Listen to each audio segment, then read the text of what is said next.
సరే గతంలో మీరు మూడు రాజధానులకే చాలా మంది వ్యతిరేకించారు. కానీ రాష్ట్రాన్ని కానీ ఎనభై ఈరోజు ఇంకా టాపిక్ డైవర్షన్ వదిలే, ఇప్పటికే రెండు అయిపోయింది. ఈరోజు వదిలేద్దాం. సరే గతంలో మీరు మూడు రాజధానులకే చాలా మంది వ్యతిరేకించారు. కానీ రాష్ట్రాన్ని కానీ ఎనభై ఈరోజు ఇంకా టాపిక్ డైవర్షన్ వదిలే, ఇప్పటికే రెండు అయిపోయింది. ఈరోజు వదిలేద్దాం. సరే గతంలో మీరు మూడు రాజధానులకే చాలా మంది వ్యతిరేకించారు. కానీ రాష్ట్రాన్ని కానీ ఎనభై ఈరోజు ఇంకా టాపిక్ డైవర్షన్ వదిలే, ఇప్పటికే రెండు అయిపోయింది. ఈరోజు వదిలేద్దాం. సంబంధించి రైతులకు సంబంధించి ఇప్పుడు అక్రమంగా అన్యాయంగా మూసివేస్తున్నారని చెప్పారు. మీ పార్టీ ఏం చేయబోతా ఉంది సంబంధించి చంద్రబాబు గారి రైతులకు సంబంధించి మీ పార్టీ పరంగా ఎలాంటి యాక్షన్ బేసిక్లీ డెమోక్రసీలో కోర్టుల ద్వారానే పోరాటం చేయగలుగుతాం. కోర్టుల ద్వారానే పోరాటం చేయగలిగిన మేరకు చేస్తాం. Ultimately at the end of the day పైనుంచి దేవుడు చూస్తూ ఉంటాడు, డెమోక్రసీలో ప్రజలు చూస్తూ ఉంటారు. అల్టిమేట్లీ దేవుడు ప్రజలు వీళ్ళే బుద్ధి చెప్పాల్సింది. సార్, అమరావతిలో రెండోసారి ల్యాండ్ పూలింగ్ జరుగుతుంది. అంటే ల్యాండ్ ఇవ్వకపోతే అమరావతి మున్సిపాలిటీ అయిపోతుందని అంటున్నారు కాదు, నిజంగా మున్సిపాలిటీ అవుతుంది.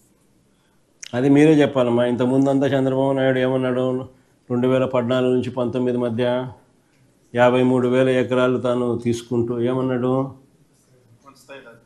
అసలు ఇది ఇంటర్నేషనల్ రాజధాని, అసలు సింగపూర్ అని యాడికి పోవాలను, అసలు మన దగ్గర నుంచే ఏదైనా కానీ మన రాజధానిని చూసి వాళ్ళు కాపీ కొట్టే పరిస్థితిలోకి దీన్ని బిల్డప్ చేస్తున్నాను అని మనకు అందరికీ కూడా బాహుబలి సెట్టింగ్స్ అన్నీ చూపించినాడు. 53,000 ఎకరాల్లో ఆయన రాజధాని కట్టింది ఎంత అనంటే 53,000 ఎకరాలకు ఆయన రాజధాని కట్టడం కదా దేవుడు ఎరుగు. ఆ 53,000 ఎకరాలలో రోడ్లు వేయడానికి, కరెంట్ ఇవ్వడానికి, డ్రైనేజ్ కనెక్షన్లు ఇవ్వడానికి, నీళ్ళు ఇవ్వడానికి, వీటికే ఎకరాకు 2 కోట్లు అవుతుందని తానే డిపిఆర్ ఇచ్చినాడు. అంటే ఆ 53 ఎకరాలకి 1,00,000 కోట్లు కావాలని ఆయన ఇచ్చిన డిపిఆర్లోనే 5,000 కోట్లు పెట్టినాడు సినిమా అంతా చూపిస్తూ. మళ్ళా ఈరోజు ఏం చేస్తూ ఉన్నాడు, 53,000 ఎకరాలు సరిపోదు, ఆ రోజేమో సెల్ఫ్ ఫైనాన్స్ మోడల్ అన్నాడు. 8,000 ఎకరాలతో బ్రహ్మాండంగా ఉంది, దాంట్లో మిగిలింది, దాంతోనే రాజధాని అయిపోతుంది, అసలు సెల్ఫ్ ఫైనాన్స్ మోడల్ అన్నాడు. ఈరోజు ఏమంటున్నాడు, అధికారంలో ఉంటే ఆయనకు స్కాములు గుర్తుకొస్తాయి. ఎవరెవరికి ల్యాండ్ వేయాలా, ఎవరెవరి దగ్గర పుచ్చుకోవాలా, కాస్ట్ పర్ సేఫ్టీ ఎక్కడెక్కడ కట్టాలా, 4,000 అయ్యే చోట 10,000 రూపాయలు కాస్ట్ పర్ సేఫ్టీ కట్టాలా, నేషనల్ హైవేలు 25 కోట్లు అయ్యే చోట 54 కోట్లు పెట్టి ఎలా దండుకోవాలా, అన్ని స్కాములే. కాబట్టి రాజధానిలో నిరంతరం జరుగుతూ ఉండాలా అనేది ఆయన ఉద్దేశం.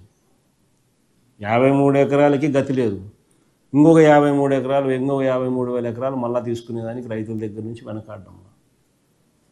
బేసిక్లీ ఏంది, ఈయన బినామీలు ముందుగానే ల్యాండ్ కొంటారు, కొనిన తర్వాత ఆ ల్యాండ్ ఈయన తీసుకొని తన బినామీలకు మాత్రం తను ప్లాట్లు ఇచ్చుకోవాల్సిన చోటు ఇచ్చుకుంటాడు, మిగిలిన వాళ్ళకు ప్లాట్లు వేరే చోటు ఇస్తాడు. అక్కడ డెవలప్మెంటే జరగదు. మిగతా వాళ్ళు గాలికి పోతారు, వీళ్ళ మనుషులు అంతో ఎంతో కొద్దో గొప్ప ఏదన్నా ఆ ఏసీ రోడ్ లేదో కొద్దో గొప్ప వాళ్ళ దగ్గర ఏమైనా వేసుకుంటారు.